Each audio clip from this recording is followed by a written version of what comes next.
so thankful that we've got 500 member cities and towns. Everybody that's active as a municipality is a member of the league. Looks like we're going to lose College City this year because they merged into Walnut Ridge. We'll take that number down one, but we're still batting 100% with all the active municipalities.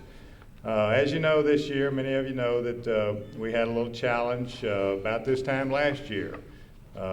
We had a senator that got mad at us and wanted to do a special audit of the league, and that was done. Took about 6 months to do it.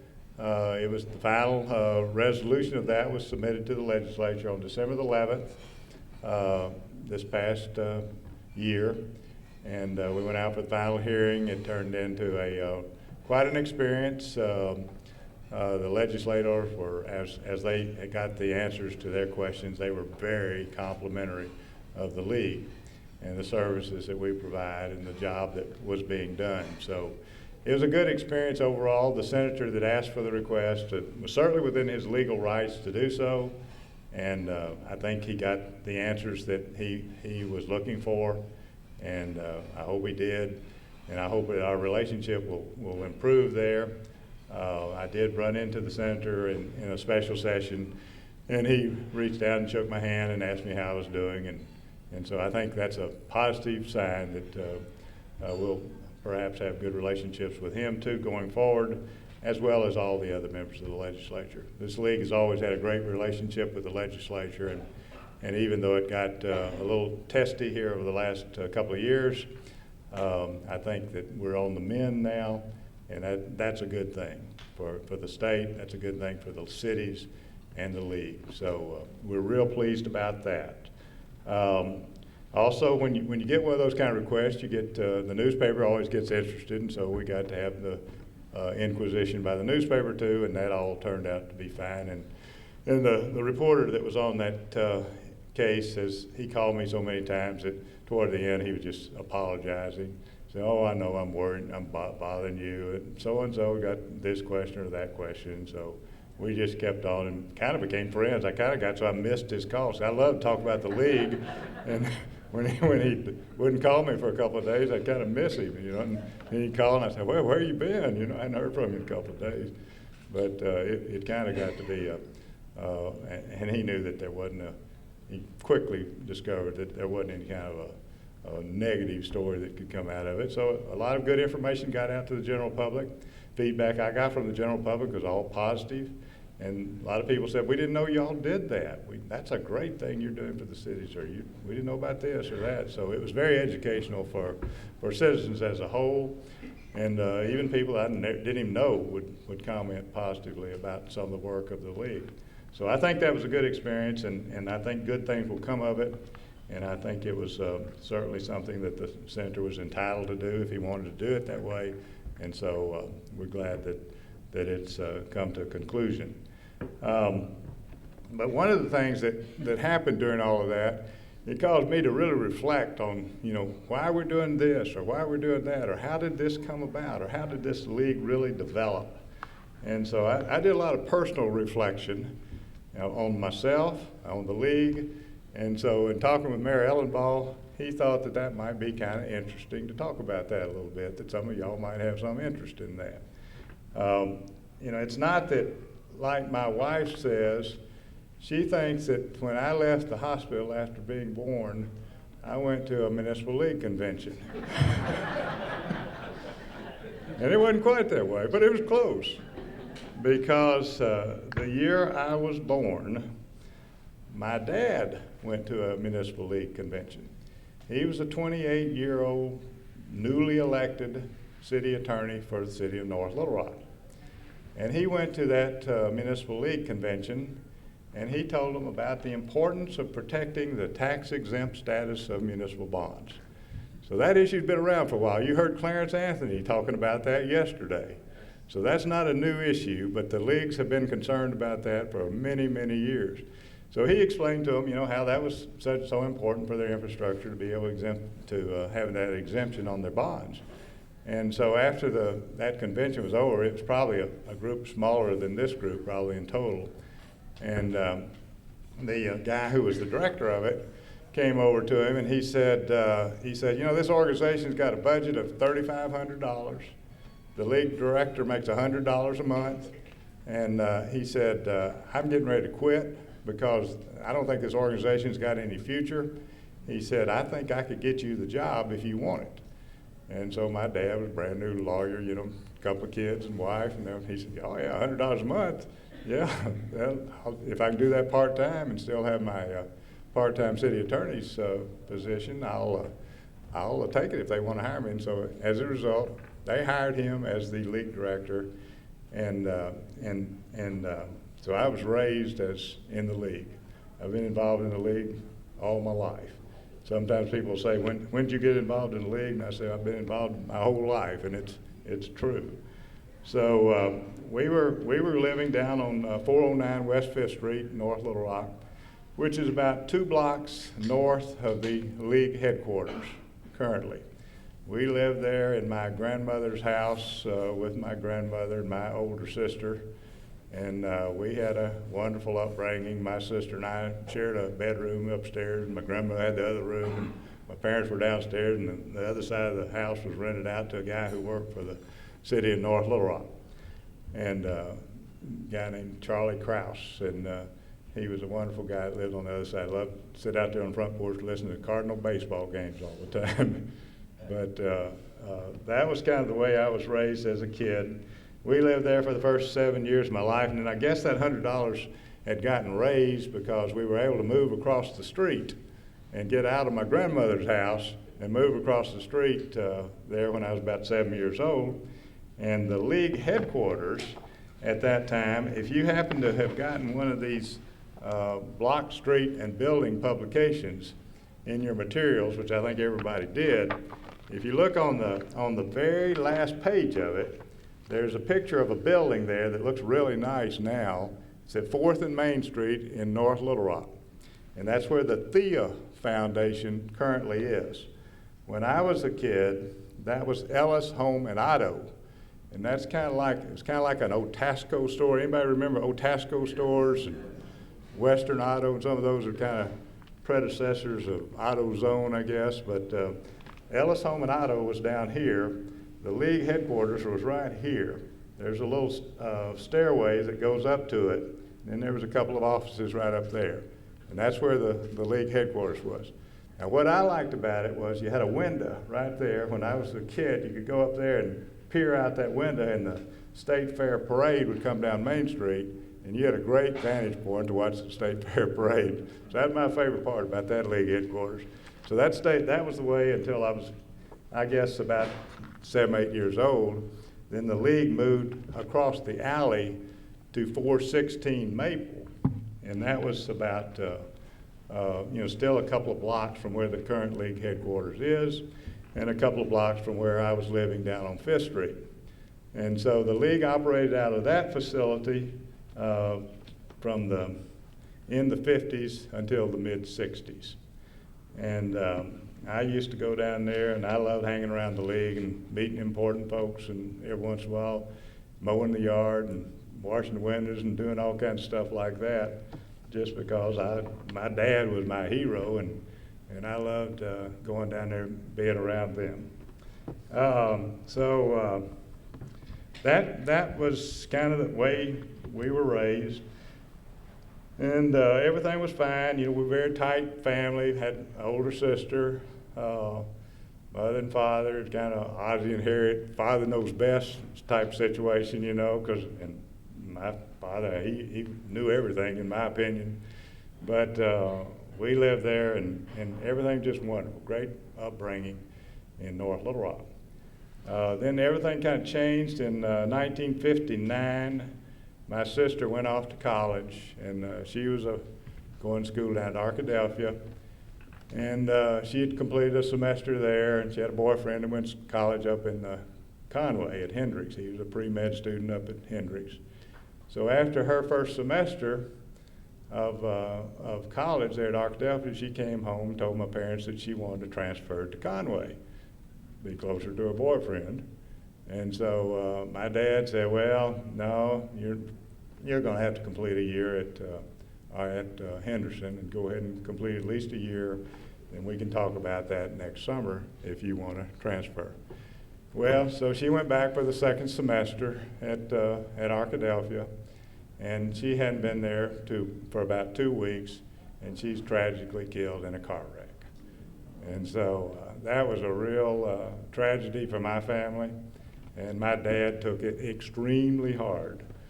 And he began to develop some health problems, and so he had some surgery the next year. And about the time I was a couple years, I was about 2 or 3 years, 2.5 years younger than she. And I was getting out of high school, preparing to go to college, and he had this surgery. He had a hip problem, went out to St. Vincent's Hospital there in Little Rock, and they gave him a staph infection. He was 45 years old. He got this staph infection, and he couldn't ever get rid of it. And he had that staph infection until the time he died 15 years later. But he struggled with that, and so I was headed off to the University of Arkansas when I graduated from high school, and I decided to stay home and go to Little Rock for that first year because my father wasn't doing too well. And so I stayed there for a year, and then he seemed to be doing better, so the next year I went on up to university. And 3 years later, I graduated up there with a BS-BA degree and then started a law school. And about that time was when Kennedy was assassinated. This was in the mid-'60s and early part of the '60s. He was assassinated in '63, and had declared that they were going to put a man on the moon. So the NASA recruiters came by the University of Arkansas. So a bunch of us went over and took the test on the Saturday morning, and apparently what I said to them they liked, because I started getting recruited by NASA to come to work for NASA. And they paid my expenses to come down to Houston, gave me the royal treatment down there, took me to the Astrodome for a ball game and everything, and it was very nice setup and nice offer.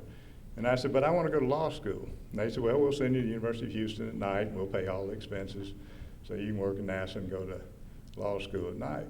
So I went home from that and told him I wanted to think about it.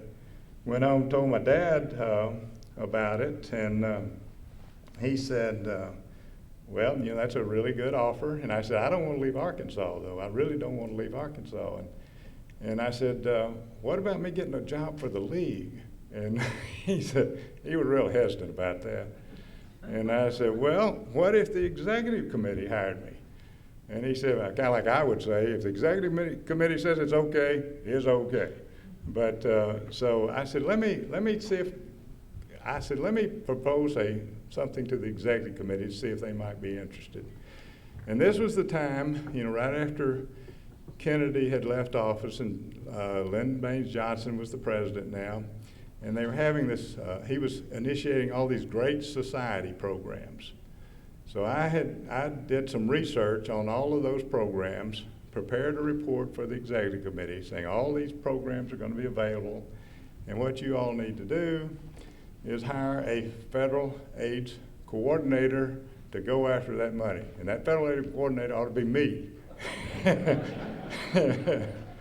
And so they agreed to it.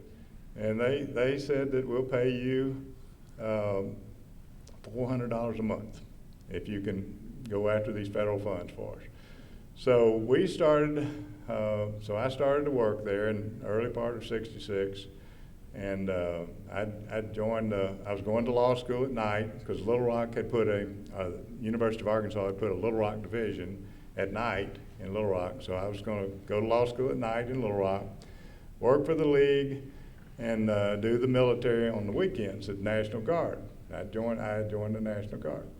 So we were in the process of doing that, and at this very site where the Marriott Hotel is located now was the old Marion Hotel. Anybody remember the old Marion Hotel?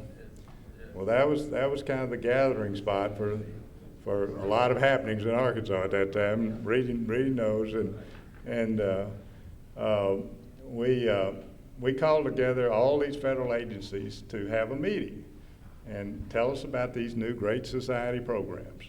So they all came in and very cooperative. We had a big turnout here, and they had all their applications and everything, and the federal money was flowing, and we really got after it. And I think they created about 100 or less than 100 model cities nationwide. We got 3 of them in Arkansas. We had all kinds of money for water, sewer, streets, buildings, fire stations. I mean, the federal tap was open, and it really helped that Arkansas's congressman was Wilbur Mills, chairman of the Ways and Means Committee, and Senator John L. McClellan was chairman of the Senate Appropriations. So it was a perfect program for the league to really push and bring a lot of federal money at that time to Arkansas. So we were really hustling that, and it was working quite well. The next year, so I'd started with the league there, that was 1966. Next year, I was told to go down to Fort Polk in Louisiana and spend some time down there getting all trained for military. And so I missed the 67 legislative session. So I guess I'm still a 50-year employee, but I had a leave of absence there for a year after I went to work in 66, because the next year was on a leave of absence. But when I came back from that, in the late 60s, there was a gentleman named Bill Fleming. Anybody remember Bill or knew Bill? Mm-hmm. Bill's a great guy. He had worked for the league since the 40s. He'd worked there with my dad. Super guy. In fact, his son has been doing some city attorney work for North Little Rock. Lately, he's retired from the U.S. Attorney's Office in Fort Smith, and had moved back to Central Arkansas and was assistant city attorney at North Little Rock, and still is, I guess. He's not. He may not be now, but he was for a while. And anyway, Bill was doing the lobbying, because my dad was still fighting this staph infection, and he was unable to walk. So he was only able to walk on crutches. So he couldn't get out and walk the halls of the legislature like he had done previously. So Bill was doing that. And Bill was a great lawyer, kind of a David Schoen type lawyer. He liked to do the research and do the counseling on the phone and that sort of thing, and was really good at it. But he didn't have the patience for the legislature.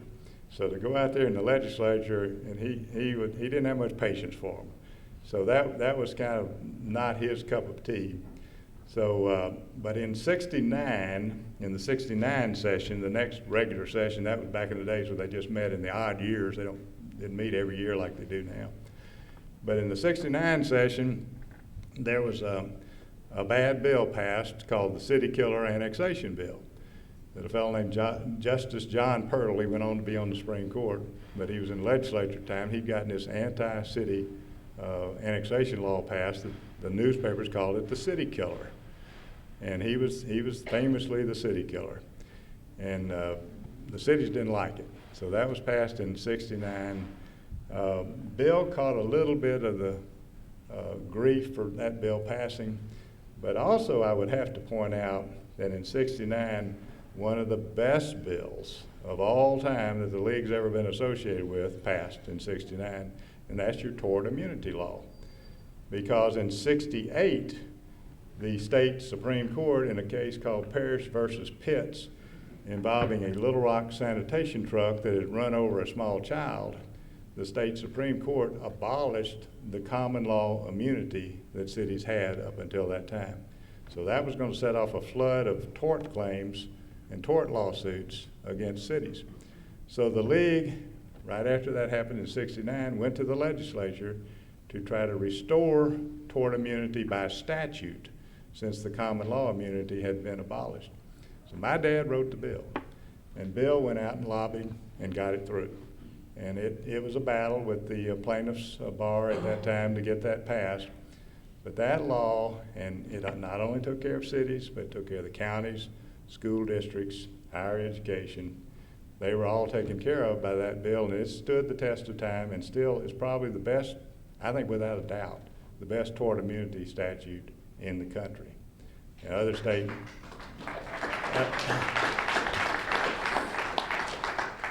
state leagues have asked me about how in the world did y'all get that bill ever enacted into law.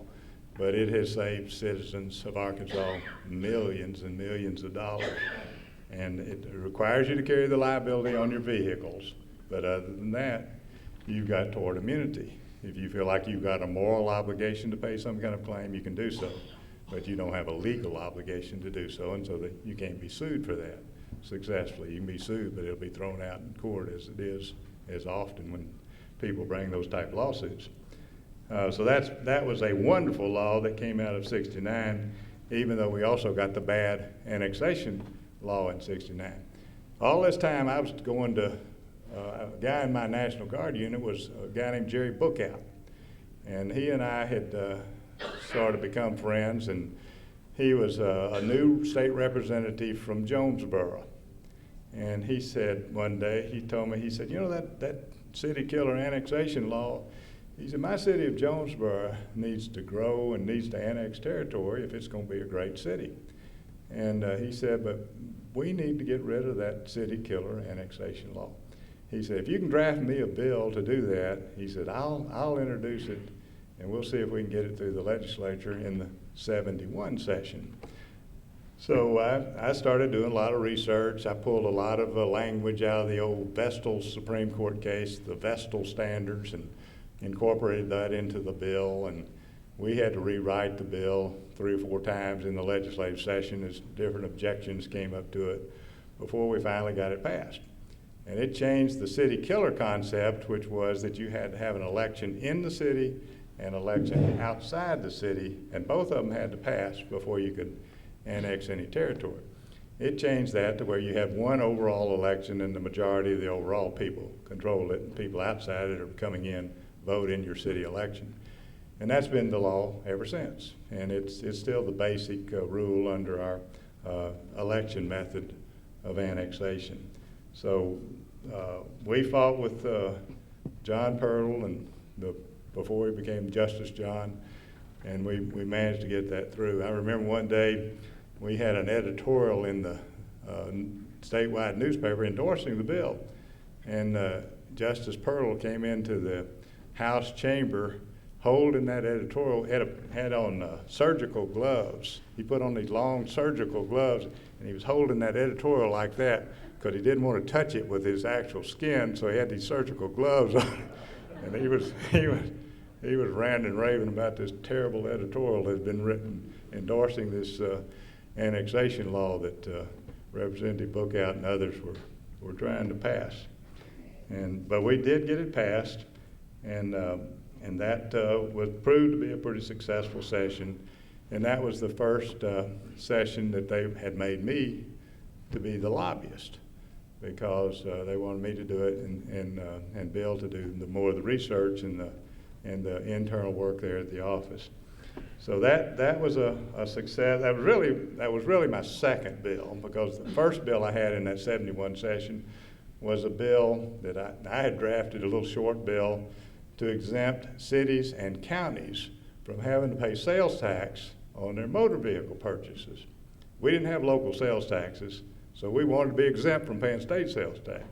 So we took that bill out there, and I got with a guy who was lobbying for the counties, and the counties were really strong at that time because the county judges were sort of the one-person show in the county, because county government hadn't been reformed as it was several years later, where the quorum court became more of a functioning body.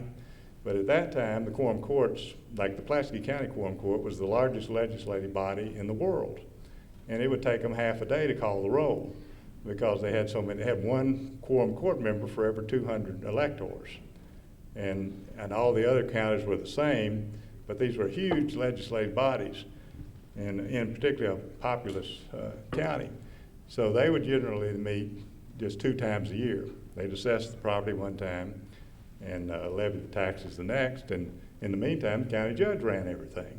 So the county judges were free to spend a lot of time at the legislature, and they were very, very popular and very, very powerful back in those days. And so I went to the lobbyist for the county judges, and he was a fellow named Marion Crank, if anybody remembers him. And he had run for governor against Rockefeller. He was the Democratic nominee for governor, had been a Speaker of the House. Really a nice guy, really good guy, and very powerful. So I took him a little bill on the sales tax exemption. I said, we got this bill written here, it's going to take care of cities and the counties. He said, can you help me get it through? And he said, oh no.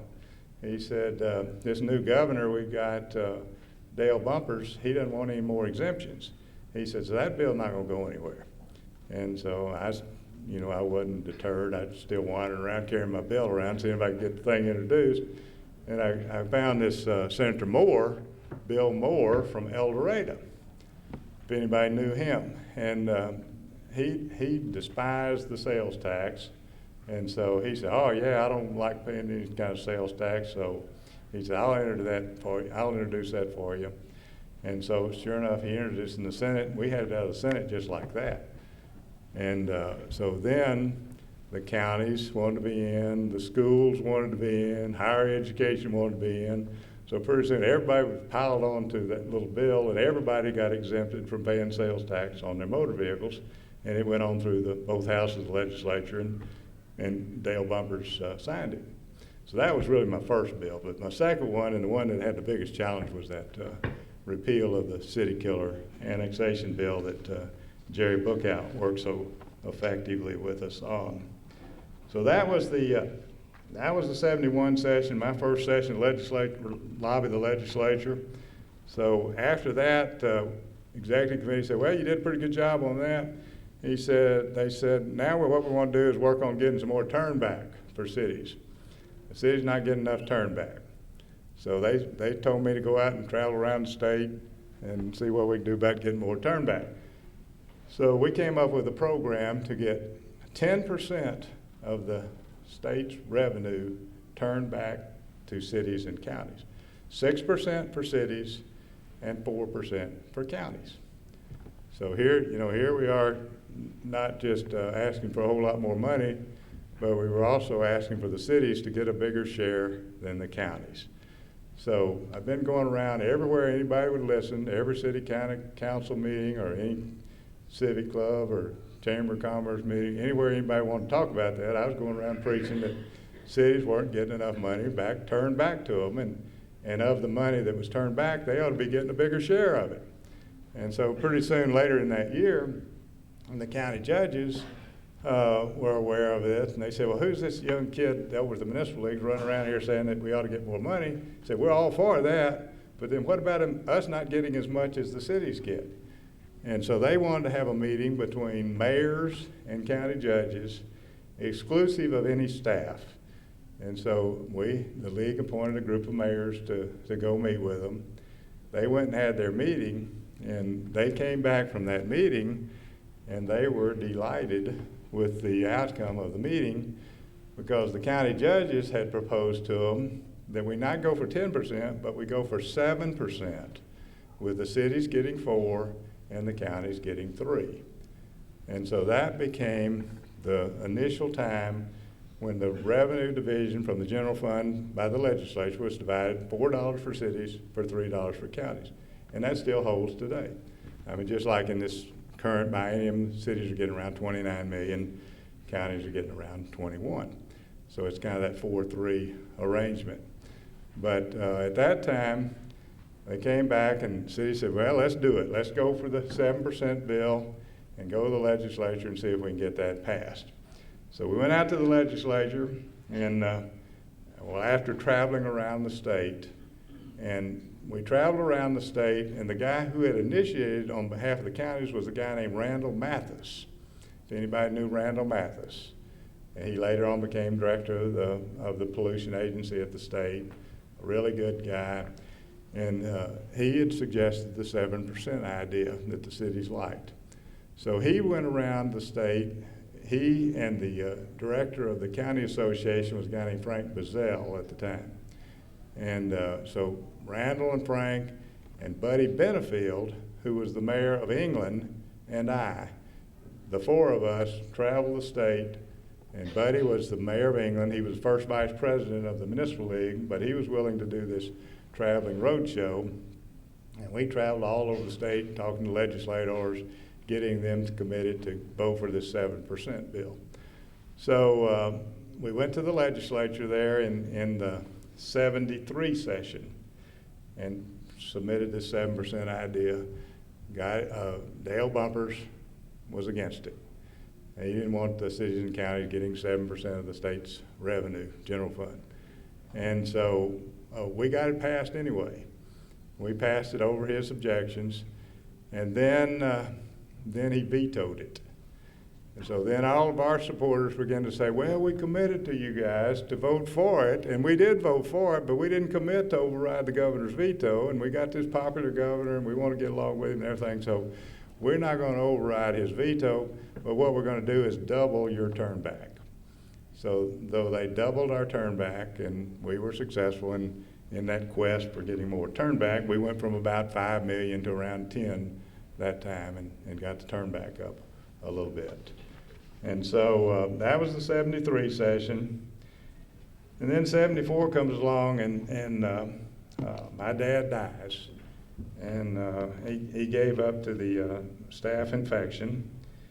And then they asked, the executive committee asked Bill and I to stay around and kind of keep the league together while they searched for a new league director. And so by then I'd graduated from law school and passed the bar exam, and so I agreed to do that, and then I'd go out and practice law somewhere. And so I was preparing to do that, and they were advertising all over the nation for a new league director. Had about 100 applicants, I think. Had assistant league directors from Texas and Tennessee and Kansas, and I don't know where all. Several mayors, city managers. Had a lot of good applicants. And about as they were getting the applicants in, I hadn't applied. Bill had, and so one day Buddy Benefield comes to me. He said, "Well, you didn't put in an application. Why don't you put in an application?" And I said, "You mean y'all would hire some guy? I'm 31 years old. Y'all probably need to get somebody that's got more experience or something like that." And he said, "No." He said, "Well, just put your name in there. You might have a chance." And so I did. I put my application in, and I sat there in my office, and Bill was on one side and I was on the other, and we watched people parade in and out, going back to be interviewed by the search committee. The search committee had been appointed by Mayor Leslie Carmichael from Searcy. He was president of the league, and he had appointed this search committee, and Mayor Dean Boswell from Bryant was the chairman. I remember there were people like Tom Ellsworth from Hot Springs, Austin Franks from Pine Bluff, Van Pennington from Paris. There was about a half a dozen people on the search committee. So they were interviewing all the candidates, and one day, toward the end of 74 there, they called me back there. And they also called Bill back, and they said, well, we've decided what we're going to recommend. We're going to recommend, Don, that you be the director, and Bill be assistant director. And Bill's about 20 years older than me. And I said, well, I'd love it, and I appreciate it, and I'm honored, but I think Bill deserves a promotion too. And they said, well, what do you mean? And I said, well, if Bill would be promoted to general counsel, and I would be, take what y'all are recommending for me, I said, I think we could work as a partnership and kind of really run this thing together, and we'd always had a great relationship, and we could kind of run it that way. And he liked the idea, and the committee liked the idea, and so that's when I became the league director there at the end of 74. So I got to thinking, it's kind of like a dog catching a car, what are you going to do with it now? So I thought to myself, well, the first goal would be one that my dad was working on, and that was to try to get out of the state constitution the $5,000 salary limit for elected municipal officials. Our 1874 Constitution said a municipal official could not make more than $5,000 a year. And he was trying to get on the ballot by initiative, a measure to change that. He was going to try to do it in the 74 general election, but he was so sick, and then he died there in the summer. So that effort wasn't successful. I said, so I told the press when they asked me, after I was hired, what are you going to do? And I said, one thing I'm going to try to get that done. And there's some old newspaper articles that were saying that and all, but so happened that the next legislative session started a couple of months later in '75. And as you know, the legislature can refer 3 constitutional amendments. So the legislature agreed to include our amendment as one of the 3 to remove that $5,000 salary limit and let city governing bodies set the officials of their cities' compensation.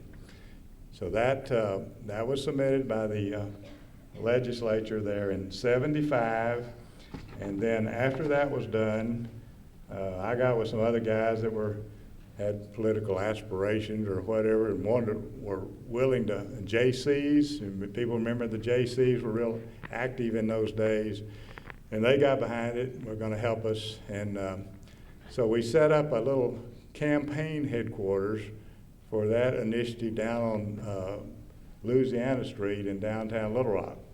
And I'd spend about half of each day over there in the campaign headquarters. It was me, Clarence Thornborough, a guy who had worked in the Faubus administration, and Sheffield Nelson. And so the 3 of us were running this campaign, trying to get the Constitution changed to eliminate those salary limits. And sure enough, the voters in November of '76 passed it by a pretty good majority. It surprised the heck out of me, but they voted for it.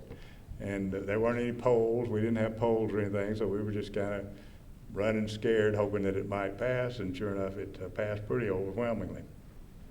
So that became Amendment 56 of the state constitution, has served the state very well, in my opinion, and exists today, and has enabled, and the way it was sold was we got to get this $5,000 limitation out of the Constitution in order to attract good people to run for public office at the local level.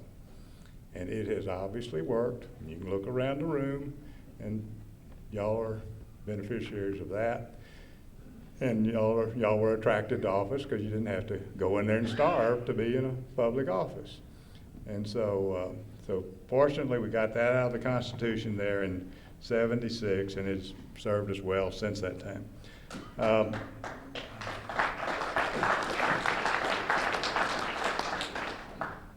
But then we go into the '77 legislative session, and sometimes your greatest victories are things that you can defeat. And in '77, Governor Pryor was the governor then. And he was in his second term, and he came up with what he called the Arkansas Plan. Anybody remember that? Anybody remember that? See, a couple of you do. But the Arkansas Plan that Governor Pryor was going to have us go to was going to give counties massive home rule authority. It was going to lower the state income tax. It was going to abolish turnback, but give the counties all this new taxing authority that they were going to then be able to use to fund cities themselves and maybe to help out on funding of schools along with the state. So the cities didn't think that they were going to fare too well under that kind of scenario of having to go to the county to ask for, do you want to keep your money yourself or do you want to give us some of it? And so we started leading the charge against that proposal. And the governor came to our convention to sell it to our delegates. And he came in there and he made a big speech at the luncheon and said that we're going to give the people these tax decreases on their income tax, and they can then either pay their county taxes, buy a coon dog, or whatever they want to do. From then on, it was called the Coon Dog Plan. The press called it the Coon Dog Plan, and the fight was on. And we were fighting the Coon Dog Plan, and we beat it decisively. And it was a great win for the league, but it was just to kind of protect the status quo. But sometimes your greatest victories are things you defeat rather than some things you pass. But that was a huge win for us in '77. And then in '78, the U.S. Supreme Court drops a bombshell on us, kind of like the state Supreme Court had done about 10 years earlier. The U.S. Supreme Court, in a case of Monell versus the state of New York, they changed the federal law to whereby a municipal corporation could be held liable for damages to an individual. So that set off the flood of litigation against cities all across the country.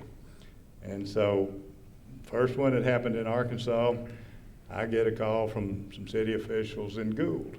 And they say, we're being sued, each one of us been sued for $100,000. You know, had a person that hung themselves in our jail last, couple of months ago. We didn't even know we had anybody in our jail. And so now we're all being sued, we're gonna lose all our personal assets, we're gonna lose our farms, all this kind of stuff, and get us some insurance. And so we started looking for insurance. Everywhere we looked, the insurance company said, no, we don't want cities. They're bad risk. We don't know what's going to happen as a result of this new U.S. Supreme Court case. All this litigation is beginning to come down. We're not going to cover you. So you're going to have to fend for yourselves. So we thought, well, what are we going to do now after having all these insurance doors slammed in our face? We decided that we would create a legal defense program. I had a friend named John Gill who was with a big law firm in Little Rock, and I said, John, if we can set up this legal defense program, the league staff was still very small. Bill and I were the only lawyers. We had a total of about 6 people. We were now out on 29th Street in North Little Rock. When Rick was stealing my thunder the other night, I told him I was going to talk some history at this session, and I didn't know they were going to do all that stuff Wednesday night. But he said they moved out to Pershing Street. Actually, we were on 29th Street, which is a couple of blocks from Pershing. So we were close. You got close. You got close, but you weren't even alive then. So I knew I was there and you weren't. So we were out there, and I remember sitting there one Saturday morning trying to draft up that legal defense program, figuring out what might work, so we put together that and decided that we would start a legal defense pool. We would just pool our risk, pay in. Cities wanted to pay into it; they could pay in. We would pay judgments and defend cases as well as we could because insurance companies didn't want us. So we started that off on January 1st of '79, and it was the first municipal league liability pool in the country. About half of the state leagues have them now, but we were the one that started the liability pooling for cities in the country when we started that legal defense program. John and his lawyers over there, they worked on the cases. He had people like Mike Rainwater. He worked on our cases for about 8 years. Byron Freeland had some really good lawyers that worked on our cases. But eventually we were up to probably 40 cases or so, and it was beginning to get pretty expensive. So eventually we brought that to where we're doing that mostly in-house.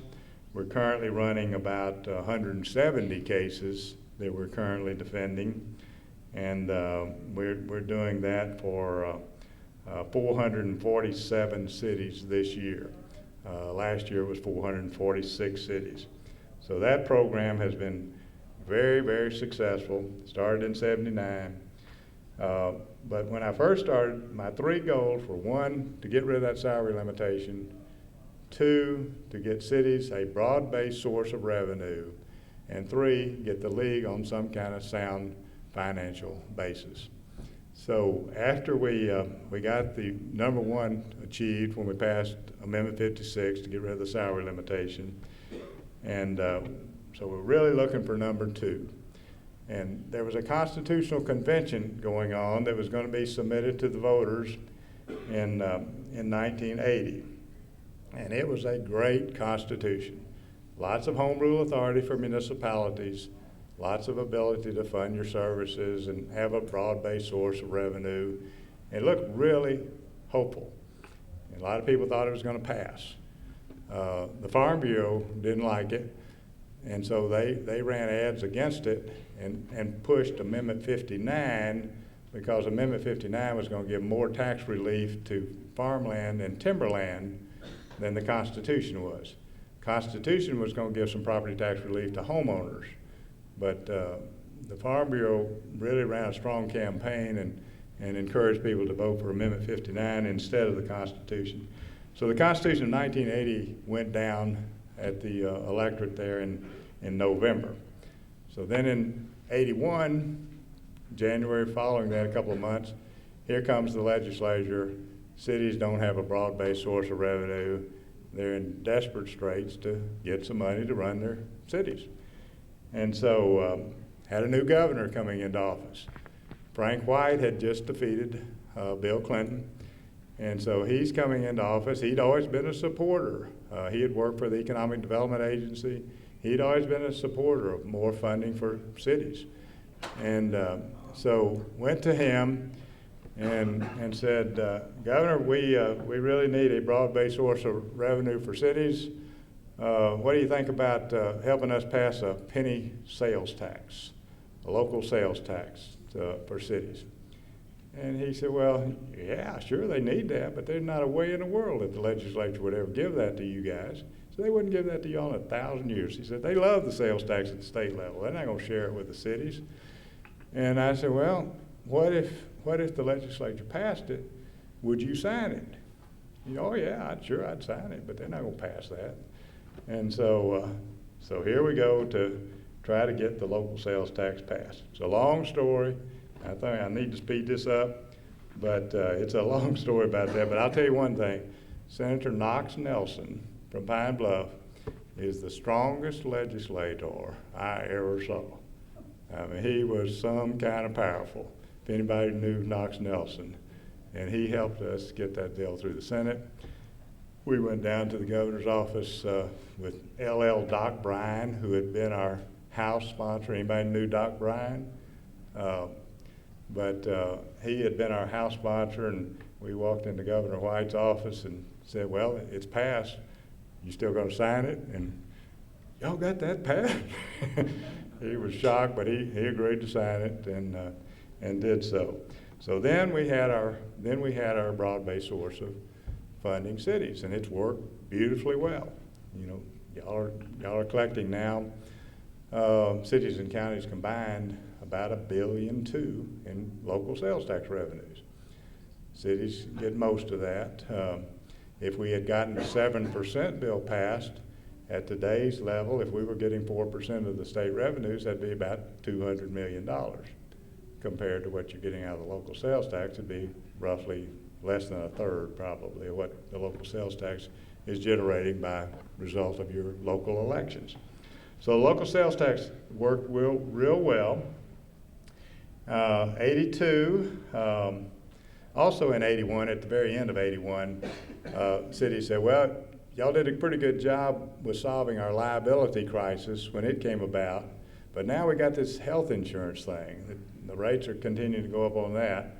And so we formed the Municipal Health Benefit Fund at the very end of 81. And it currently has 212 cities in it. We lost the city of Little Rock last year. They, by a narrow margin, they found somebody that gave them less than 1% less on their rates and decided to move. I wouldn't be surprised if they didn't move back. We heard today that somebody from over there was talking about how great our program had been when we covered them last year. But the rates on that, as I mentioned in the earlier, are basically flat since 07, with some going up a little and some going down a little bit, but overall stable rates in the health fund. In 82, there was a couple of major things happened. One, the vehicle program was started because Mayor of Pineville called me one day and said that Forestry Department just given them a new fire truck, but they couldn't afford the insurance on it, so they couldn't drive it. And they were required by state law to have minimum amounts of liability insurance. Gonna cost them $1,300, and they didn't have $1,300. And so we did a survey, and we decided we could do that for $100. And we did, and it's still being done for $100. But that program now has 409 cities in it. Last year we had 407. But another thing that happened in '82 was the president of the league was John Schallhorn. Anybody know John Schallhorn from DeWitt? He was president of the league, and he first mentioned to me, he said, you know, these programs are really starting to work well, and I think the league needs a new headquarters. And so they formed a building committee, and we found a site where we currently are, and we started building a new headquarters. Mayor Charles Partlow from Paragould came in right after Mayor Schallhorn and continued that project, and it was completed, and we moved into it in '84. So that was where our league headquarters idea came from, was basically from Mayor Schallhorn. And then the next year, in '83, after he had started the building and the vehicle program and all had started in '82, we went back to the legislature 2 years after we'd gotten the penny sales tax for operating purposes. We said, now we need another penny, or we need not so much as a penny, but we need constitutional revision to help us fund our capital improvements. And the 1874 Constitution was very restrictive on that. So we got an amendment drafted that John Gill drafted the amendment. And we took it out to the legislature there in '83, and they proposed that, and it was passed in '84 as Amendment 62, which is the authority that most cities and counties use for their bond issues for infrastructure improvements. So that one has worked very well since it was passed in '84. In '85, Senator Stanley Russ, anybody knew Stanley Russ from Conway? Great guy. He comes to us and he says, you know, all this pooling that y'all are doing with the health and the liability and the vehicles, that's really doing a great service for our cities. He said the state of Arkansas is trying to do the same thing on workers' comp for cities and counties, and we're having a heck of a time. So there's no local oversight, the claims are coming in, costs are going through the roof. It's just not working. Any way y'all could take that over. And he said, and he came to the executive committee and he said, I'll get you all $1 million more than it's currently costing the state to pay your workers' comp claims if y'all will just be willing to do something else other than look to the state of Arkansas to pay your workers' comp claims. Form a pool, you know, buy a private policy, do whatever you want to do, but don't look to the state of Arkansas to pay your workers' comp claims. So the executive committee said, yeah, we'll take that challenge. And so we started our workers' comp program there in July 1st of 1985. And it's been running since that time. We currently have 491 cities out of 500 that are participating in that program. And you heard the report on that and saw the financial statements and all a while ago. It's up from last year we had 489, so now we're up to 491. Also in '85, the municipal property program was started for generally the same reasons, to save cities money and get them good coverage. That program now has 312 members. Last year it has 305. Fort Smith joined it this year, got themselves a lot better coverage than they had before, and saved themselves about $200,000 in the process by joining our vehicle and property program. So it's growing, and that really, the creation of all of those programs kind of accomplished goal number 3, which was to get the league on sound financial basis. By administering all those programs, and the administrative fee that's captured there enables the league to have a good sound financial base, as you've seen in our audit reports earlier today. There's a lot of other programs. I'm getting ready to run short on time, and we're going to have our next presentation up here in a few minutes. But there's a lot of other programs, you know, the officials AD&D for department heads. We've got 200 cities in that. The volunteer firefighter supplemental income program was changed to include all firefighters now this year. And it's grown up to 233 cities, where last year it was 222. The pension management, OPEB management trust, we're doing that for 19 cities now. These are the old local pension funds. We're managing about close to $300 million for them in order to help those old local systems maintain a financial base as well as they can, as they're generally kind of being phased out and going into LOPI, as the new hires are going into LOPI and the old systems are kind of fading away. But that program is working well. And it will continue to decline in the number of participating cities, I would assume, over the years. The non-certified driver's license drug testing program, we're doing that this year for 106 cities. Last year we were doing it for 99. Our ordinance codification service, we're doing in our legal department. Lanny Richmond is working on that, doing a good job there, and we're doing that now for 139 cities. Last year we were doing it for 135. You know, there have been lots of other things. You know, the State Aid Street program that's running good now. That was a league initiative. Tax increment finance. That was a league initiative. The developer of the new shopping center out here in Bass Pro and all that they brought to Arkansas said that wouldn't have happened if we hadn't had that tax increment finance segment in there that made that project work. That was a league deal. Home rule that we got in 2011 for all cities of all sizes was a big accomplishment for particularly the smaller cities. I mean, there's just lots of things. Act 833, you know, if you go back a little bit, that was something that the rural fire departments had tried forever to get passed, and they couldn't do it. So they finally let us write the bill over and put the cities into it and make them eligible as well, and then it passed. Had a heck of a fight. Farm Bureau didn't like it because it was going to raise the insurance premium tax a little bit. We had to run it about 4 times in the Senate before we could get a 3/4 vote to pass it through the Senate. But that one has worked out well. You saw all the audits that were submitted earlier. Everything's in good shape. The state of the league is good, and we appreciate so much your support.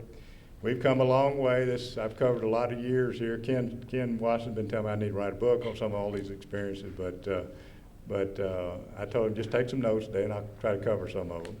But we have done a lot of good things together when cities have worked together. And I think the league now, as a result of the challenge that we had this past year, is really stronger than ever. You know, they say when you have a challenge like that, you can let it defend you, defeat you, or strengthen you. And I think by us all working together, it has definitely strengthened the league. And I'm so proud to be associated with you. And I'm blessed. It's been a blessed 50 years. Thank you all so much.